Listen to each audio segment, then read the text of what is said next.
나눠 가겠습니다. 우리는 예수님을 따르는 교회입니다. 네, 한 번 더 서로를 바라보면서 사랑의 눈빛으로 바라보면서 인사하겠습니다. 하나님은 당신을 사랑하십니다. 네, 감사합니다. 올해 우리 교회의 중요한 사역 가운데 하나는 우리 교회가 주관한 제13기 은평 사명자 학교입니다.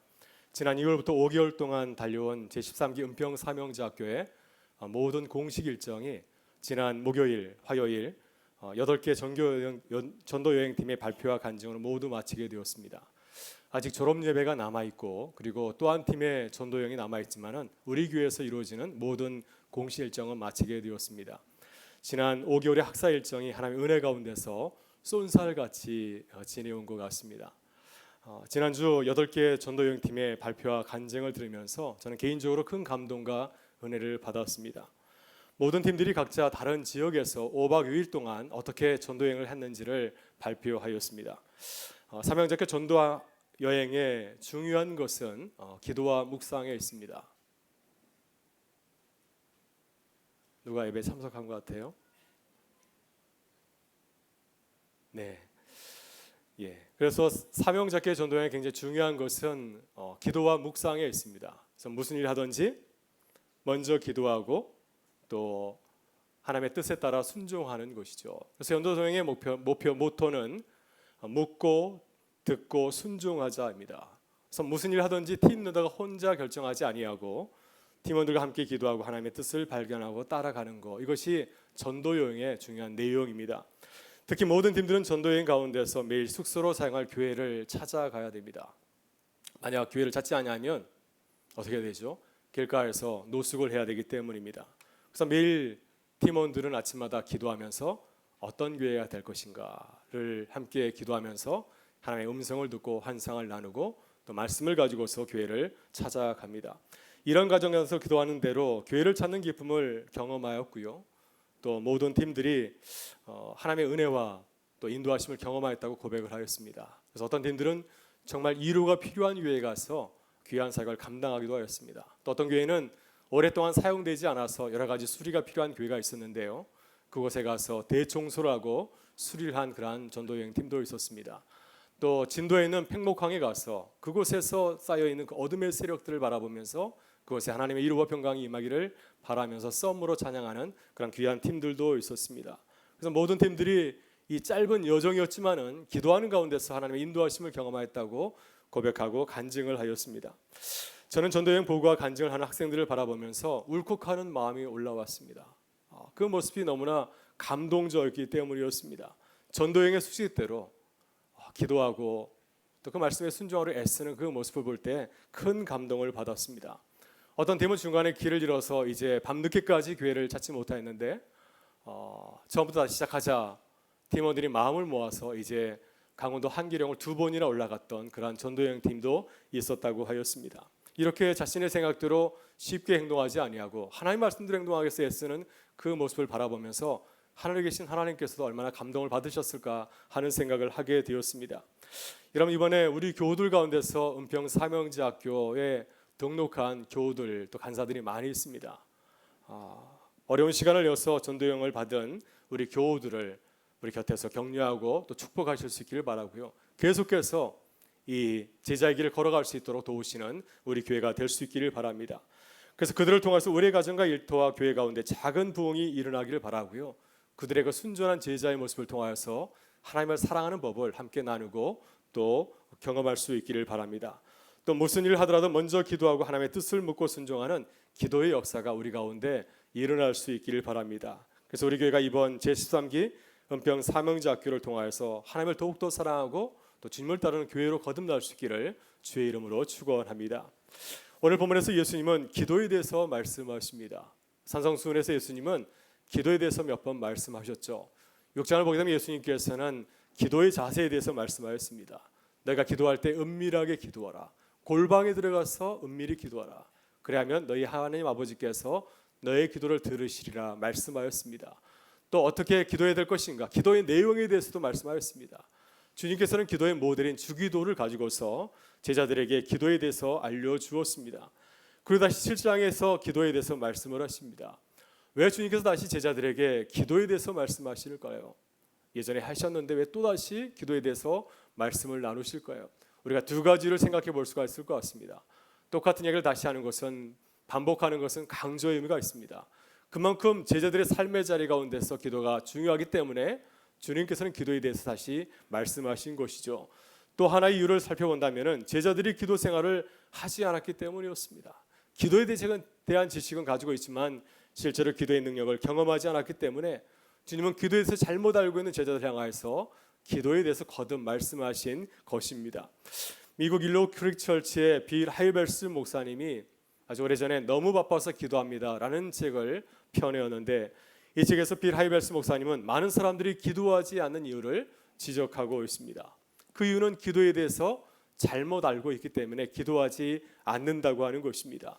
빌 하이벨스 목사님은 많은 사람들이 기도에 대해서 잘못 오해하고 있는 성경 본문 하나를 우리에게 소개해주고 있는데, 바로 그 본문은 누가복음 18장에 나오는 가부에 관한 이야기입니다.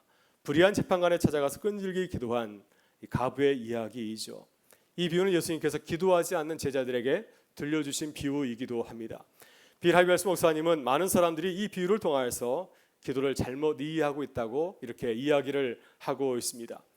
여러분, 이 비유를 어떻게 이해하고 있습니까? 많은 사람들이 이 비유를 이렇게 생각하고 있습니다. 이 비유에 나오는 불쌍한 가부가 불의한 재판관에 찾아가서 계속해서 거듭해서 간구한 것처럼 우리도 하나님께 끈질기게 기도하면 하나님께서 우리의 기도를 들어주신다고 하는 것입니다. 우리의 문제가 있을 때 밤을 새워가면서 주님 앞에 기도하면은 주님께서 우리가 끈질긴 기도를 들으시고 응답하신다고 하는 것입니다. 여러분, 이 해석이 맞나요? 아니면 이 해석이 잘못되었습니까? 우리는 예수님께서 이 기도에 대해 말씀하신 그 맥락과 그 동기를 살펴보아야 됩니다. 예수님께서는 우리를 불쌍한 가부처럼 생각하지 아니하셨습니다. 또한 하나님을 불의한 재판관으로 소개하지도 아니하셨습니다. 예수님께서 이 비유를 말씀하신 그 뜻은 우리는 이 가부처럼 불쌍한 존재가 아니라 하나님의 존귀한 자녀라고 하는 것입니다. 하나님께서 끔찍히 사랑하는 존재라고 하는 것입니다. 또 하나님은 불의한 재판관처럼 불의한 분이 아니시고 우리를 너무나 사랑하시는 참 좋으신 아버지라고 하는 것입니다. 따라서 하나님은 우리가 이 가부처럼 끈질기게 기도해야 들어주는 그런 분이 아니라 우리가 주님께 나아가서 기도하게 되면 주님께서는 그것을 기쁘게 보시고 우리의 기도를 들으시고 응답하시는 참 좋은 분이라고 하는 것입니다. 그래서 하나님께 나아가서 기도하는 것을 즐거워하는 것입니다. 이 끈질기게 기도한 가부와 같이 불편한 마음을 가지고서 내가 얼마나 오랫동안 기도해 하나님께서 내 기도를 들어주실까, 이런 마음을 가지고서 나가서 기도할 것이 아니라 언제든지 우리가 주님 앞에 나가면은 그분은 우리 아버지시기 때문에 우리의 기도를 들으시고 응답하신다고 하는 것입니다. 그러니 매일 하나님의 자녀로서 주님과 대화하고 또 주님과 교제하는 삶을 살아가라고 하는 말씀입니다. 빌 하이벨스 목사님은 우리의 기도를 들으시고 방언하신 하나님의 마음을 설명하면서 아주 오래전에 아들에게 처음 자전거를 사주었던 이야기를 가지고서 설명을 하였습니다. 빌 하이벨스 목사님이 자신의 아들이 어렸을 때 자전거를 하나 사주었다고 합니다. 근데 그때 아들이 그것을 바꾸어서 너무너무 좋아했다고 하는 겁니다. 그 모습을 보면서 아버지 빌 하이벨스 목사님도 흥분했다고 하는 겁니다. 와, 이렇게 좋아하나? 내 아들이 자라면 나중에 할리 데이비슨 오토바이, 이런 오토바이 있죠. 네, 이런 걸 사줘야지. 그럼 얼마나 더 좋아할까? 또 내 아들이 크면은 멋있는 자동차를 사줘야지. 그러면 내 아들이 얼마나 기뻐할까? 이런 마음이 하늘에 계신 아버지의 마음이라고 하는 것입니다. 여러분, 성경은 우리가 기도할 때 하늘 아버지께서 당신의 자녀들에게 놀라운 복을 부어주신다고 약속하고 있습니다. 따라서 우리가 하나님에 대해서 바른 지식을 가지는 것이 중요합니다. 그래야 우리들이 기도하기를 멀리하지 아니하고 매일같이 쉬지 아니하고 아무리 바빠도 하나님께 기도하는 삶을 누리며 살아갈 수 있기 때문입니다. 그 다음에 예수님께서 제자들에게 특별히 기도에 대해서 당부하신 것은 무슨 말씀입니까? 오늘 본문에서 어떤 내용을 하고 있습니까? 기도의 삶에 대해서 말씀하고 있습니다. 특별히 응답받는 기도에 대해서 말씀을 하고 있습니다. 그래서 이렇게 말씀하십니다. 구하라 그리하면 주실 것이요, 찾으라 그리하면 찾을 것이요, 문을 두드리라 그리하면 문이 너에게 열릴 것이니라. 우리가 기도하면 하나님께서 우리의 기도를 들으시고 응답하신다고 하는 것입니다. 그러니 쉬지 말고 기도하라고 하는 것입니다. 여러분, 우리가 어떻게 기도해야 하나님께서 우리의 기도를 들으시고 응답하실까요? 오늘 우리가 본문을 통해서 세 가지 말씀을 함께 나누고자 합니다. 먼저 우리는 하나님의 자녀로서 아버지 하나님께 나아가야 됩니다. 오늘 본문에서 예수님께서는 기도하는 행위를 세 가지 다른 표현을 사용해서 말씀하고 있습니다. 기도는 무엇인가? 기도는 구하는 것이다. 기도는 찾는 것이다. 기도는 두드리는 것이라고 말씀을 하고 있습니다. 여러분, 이 세 가지 동사는 어떠한 공통점을 가지고 있습니까? 우리에게 무언가 필요로 할 때 하는 행동이지 않습니까? 우리가 뭔가를 필요로 하게 될 때 다른 사람들에게 이 도움을 청하게 되죠. 어떤 설교자는 이 세 가지 이 동사가 어머니에게 도움을 청하는 어린아이 행동이라고 말씀을 하고 있습니다. 어린아이는 가까이 있는 엄마에게 늘 무언가를 구합니다. 무언가를 달라고 계속 요청하게 되죠. 엄마가 보이지 않으면 어떻게 합니까? 엄마를 찾아내죠. 엄마를 찾아서 내가 원하는 것을 부탁을 합니다. 만약 엄마가 방 안에 들어가서 문을 닫고 있으면 문을 두드려서 문을 열게 하고 또 내가 원하는 것을 어머니에게 말씀을 드립니다. 이와 같이 구하고 찾고 두드리는 행동은 자녀가 엄마에게 나아가는 행동을 잘 말해주고 있습니다. 여러분, 우리도 그렇지 않습니까? 우리도 부족함을 느낄 때 하나님께 나아가서 구하고 찾고 두드립니다. 따라서 우리는 우리 존재가 어떠한 것인가 하는 것을 이 말씀을 통해서 알 수가 있습니다. 우리는 어떠한 존재입니까? 우리에게 어떤 부족함이 있을 때 하나님께 나아가서 구하고 찾고 두드리는 존재인 줄 믿습니다. 여러분, 어린 자녀들이 엄마를 찾는 이유가 무엇인가요? 엄마는 언제든지 내가 구하면 내가 구하는 것을 나에게 채워주시기 때문입니다. 이것이 우리의 생활에서 발견하는 영적인 기도의 원리입니다. 예수님께서 그래서 말씀을 하셨습니다. 우리의 하늘 아버지께서도 우리가 구하고 찾고 두드리면 언제든지 우리의 기도에 응답하신다고 하는 것입니다. 그래서 주님께서는 이렇게 약속의 말씀을 우리에게 주십니다.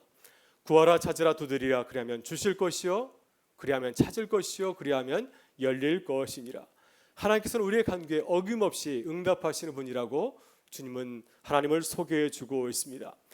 여러분, 우리는 자녀를 키울 때 놀라운 사실을 발견하지 않습니까? 자녀들은 엄마를 의심하지 않습니다. 엄마가 내 기도를 들어줄까? 내가 엄마에게 찾아가서 이것을 말하면 엄마가 내 청을 들어줄까? 이 사실에 대해서 전혀 고민하지 않죠. 엄마든지 내가 필요할 때마다 엄마를 부르면 엄마는 내 청을 들어주는 분으로 이렇게 생각하고 있습니다. 그래서 엄마에게 구하는 것을 조금 더 어려워하지 않지 않습니까? 이와 같이 하나님도 우리의 기도에 응답하신다고 주님은 말씀하고 있습니다. 이 사실을 믿으라고 하는 것이죠. 이 사실을 믿지 못하고 기도하지 아니하는 제자들 향하여서 주님은 이렇게 약속의 말씀을 주셨습니다. 구하는 이마다 받을 것이요 찾는 이는 찾아낼 것이요 두드리는 이에게는 열릴 것이니라. 그러나 자녀들이 성장하게 되면은 아이들이 좀 변하는 것을 보게 됩니다. 무조건 엄마를 찾지 아니하죠.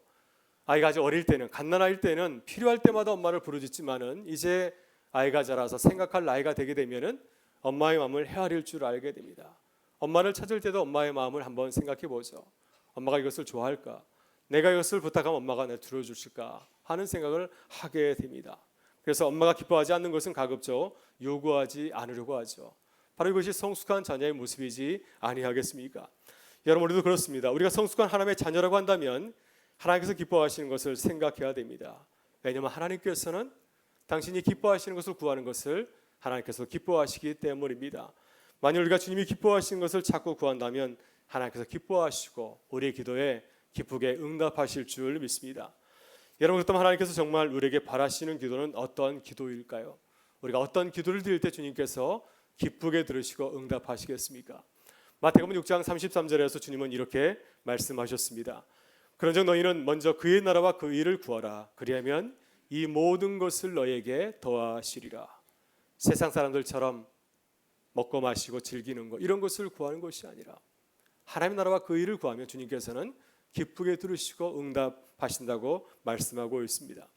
여러분, 열왕기상 3장을 보게 되면 유명한 솔로몬의 기도가 나옵니다. 이제 솔로몬이 아버지 다윗의 뒤를 이어서 이스라엘의 왕이 되었습니다. 그때 그는 자신의 부족함을 느끼면서 하나님께 나가서 하나님께 예배하였습니다. 한 번 예배드린 것이 아니라 1000번제를 드렸다고 말씀하고 있습니다. 하나님께서 그가 정성을 다해서 예배드리는 그 모습을 보면서 감동하여서 그의 꿈에 나타나셔서 이렇게 물으셨습니다. 내가 내게 무엇을 줄고 너는 구하라. 하나님께서 솔로몬에게 백지수평을 내주었습니다. 내가 구하는 모든 것을 다 주시겠다고 하는 거죠. 그때 솔로몬은 하나님께 어떻게 구하였습니까? 자신의 연삼을 얘기하였고 나는 경험이 부족한 젊은이입니다. 그러니 내게 하나님의 백성을 바르게 재판할 수 있는 지혜를 달라고 구하였습니다. 그때 하나님께서 솔로몬의 기도를 들으시고 또 한 번 감동받으셔서 그가 구하지 아니한 부귀와 영화까지 주셨다고 성경은 증거하고 있습니다. 여러분, 우리는 하나님의 자녀로서 무엇을 찾고 구하고 있습니까? 하나님께서 기뻐하시는 것을 생각하시고 하나님께서 기뻐하시는 그 수호하시는 주의 백성들이 되실 수 있기를 바랍니다.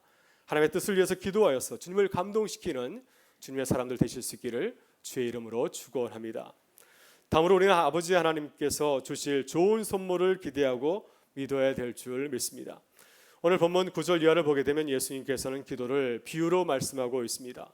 너희 중에 누가 아들이 떡을 달라 하는데 돌을 줄며 생선을 달라 하는데 뱀을 줄 사람이 있겠느냐. 예수님께서 기도의 응답을 부모와 자녀의 관계를 통하여서 말씀하고 있습니다.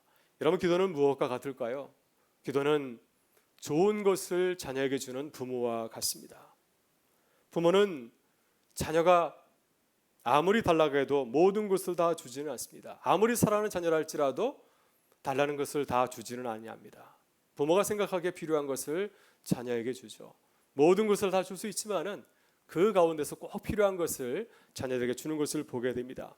그 세상에 떡을 달라는 부모 아들에게 돌을 줄 사람이 없고 또한 생선을 달라 하는 자녀에게 뱀을 줄 부모가 없다고 하는 것이죠. 기도가 이와 같다고 하는 것입니다. 하나님께서는 우리에게 어떤 것을 주실까요? 가장 좋은 것을 선별해서 주신다고 하는 것입니다. 우리가 모든 것을 바란다 할지라도 하나님께서 보시고 가장 좋은 것을 우리에게 주신다고 말씀하고 있습니다. 그래서 우리는 기도할 때 이 사실을 믿어야 됩니다. 우리가 기도하면 하나님께서 내게 가장 필요한 것을 주시리라. 이 사실을 믿어야 된다고 하는 것입니다. 예수님께서는 가장 좋은 것을 주신 하나님을 믿지 못하는 제자들 향하여서 어떻게 말씀하십니까? 강조해서 이 말씀을 그들에게 들려주었습니다.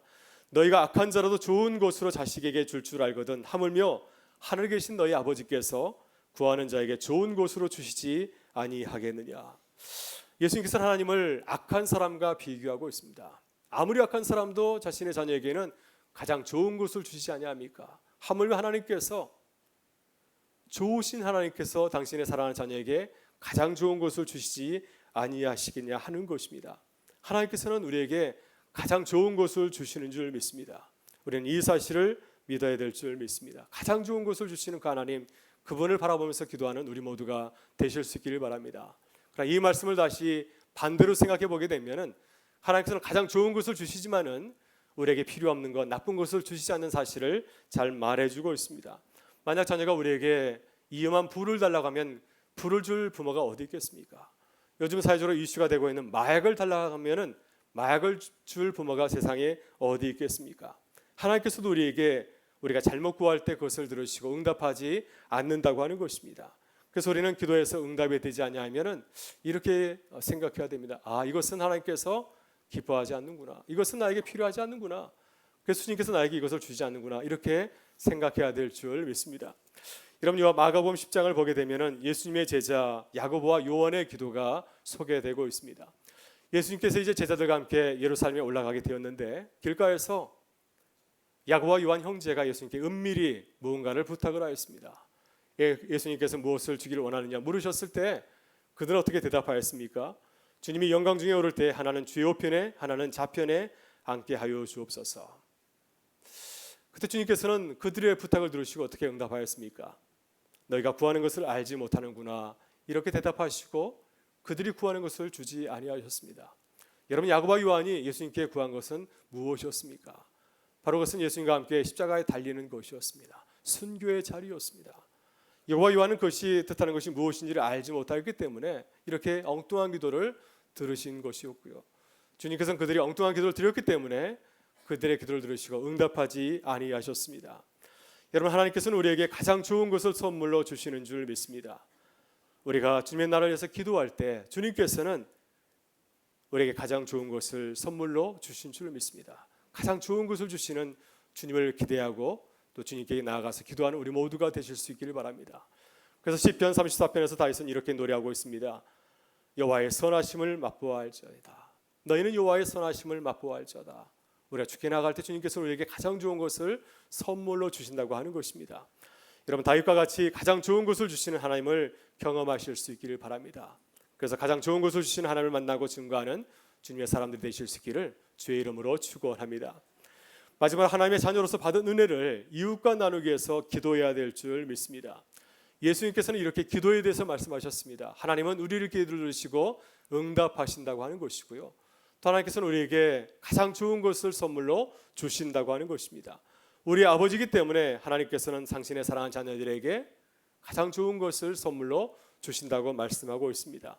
근데 우리가 기도할 때 하나님께 바라는 것처럼 하나님도 우리에게 바라는 것이 있습니다.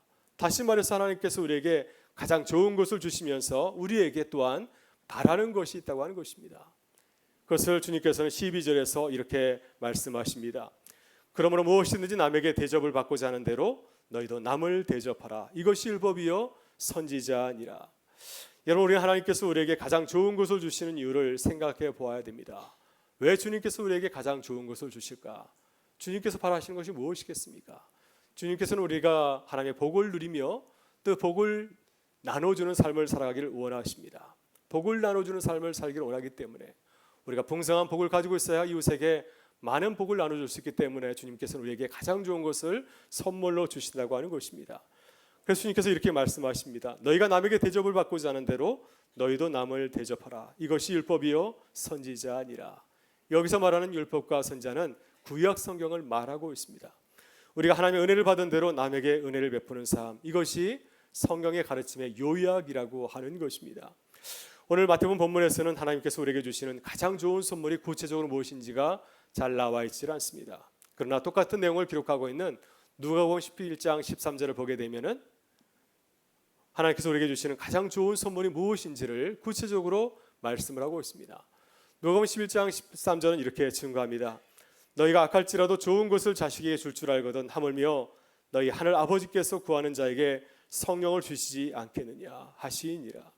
마태복음에서는 가장 좋은 것을 주신다고만 말씀하고 있는데 누가복음에서는 그 가장 좋은 것이 성령이라고 말씀을 하고 있습니다. 우리가 하나님께 가장 좋은 것을 구할 때, 기도할 때 주님께서 우리에게 감당할 수 있는 성령을 선물로 주신다고 하는 것입니다. 여러분, 사도행전 1장 8절을 보면 하나님께서 우리에게 성령을 주시는 그 이유를 말씀하고 있습니다. 주님께서 우리에게 주신 그 복음을 세상 끝까지 전하는 것, 이것이 주님께서 원하는 것이라고 하는 것입니다. 우리에게 가장 좋은 것을 주신 이유는 우리가 이 복음을 가지고 세상에 나가서 전하기를 원하시기 때문에 우리에게 가장 좋은 것을 주신다고 하는 것입니다. 하나님께서는 우리에게 가장 좋은 것을 주시고 그것을 통해서 이웃에게 사랑을 또 성령을 전하기를 원하시는 줄 믿습니다. 여러분, 기도에 대한 우스운 이야기가 있습니다. 그러나 깊은 교훈이 담겨있는 이야기죠.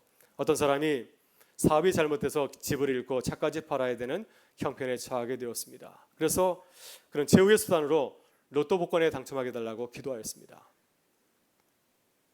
그런데 하나님께서 대답이 없으십니다. 기도하다 지쳐서 하나님께 따졌습니다. 하나님, 왜 응답이 없으십니까? 그때 하나님께서 그에게 이렇게 말씀하셨다고 하지 않습니까? 아무리 그래도 최소한 복권 한 장은 사야 되지 않겠니? 그것까지 내가 사주랴? 이런 말씀을 했다고 하는 것입니다. 여러분, 이야기는 복권 당첨 위해서 기도하라는 내용은 아니죠. 우리가 무슨 일 하든지 구체적으로 액션을 취하라고 하는 것입니다. 우리가 기도하고 그 기도를 믿고 나가게 되면, 하나님을 기대하며 나가면 주님께서 우리의 삶의 자리에 기도의 응답이 이루어진다고 하는 것입니다. 여러분, 이번 은평 사명자학교 학생들 가운데서 정말 어려운 상황 가운데서 등록한 분들이 있습니다. 어떻게 등록하였을까 하는 생각이 든 부부가 있었습니다. 근데 이분들이 열심히 기도하고 제자 훈련 받았고요. 또 하나님의 은혜를 구하는 것을 보게 되었습니다. 또 새벽 예배에 나와서 은혜를 구하는 모습을 보면서 제가 큰 감동을 받았습니다. 그래서 이제 5개월간의 은평 사명자학교 과정이 다 마치고 이분들이 어떤 은혜를 받았을까 궁금하였는데 지난 목요일 날 이분들이 간증을 하였습니다. 간증을 통하여서 하나님의 놀라운 은혜를 경험하게 되었다고 간증을 하였습니다. 몸의 이상도 낫게 되었고 많은 문제가 해결이 되었다고 감격적으로 간증하는 모습을 보면서 크게 기뻐하였습니다. 여러분, 오늘 주님은 우리에게 말씀하십니다. 구하라, 찾으라, 두드리라. 바로 지금이 기도할 때라고 말씀하고 있습니다. 지금 기도하면 주님께서 우리의 기도를 들으시고 응답하신다고 말씀하고 있습니다. 여러분, 하나님께 나오실 수 있기를 바랍니다. 주님께 부르짖고 주님의 은혜를 구하실 수 있기를 바랍니다. 그래서 주님을 만나고 경험하실 수 있기를 바랍니다. 주님께서 주시는 그 놀라운 것을 가지고서 주님의 일을 위해서 아름답게 쓰임받는 우리 모든 교회와 성도들 되실 수 있기를 주의 이름으로 축원합니다. 우리 다 같이 일어나셔서 함께 찬양하며 나가겠습니다.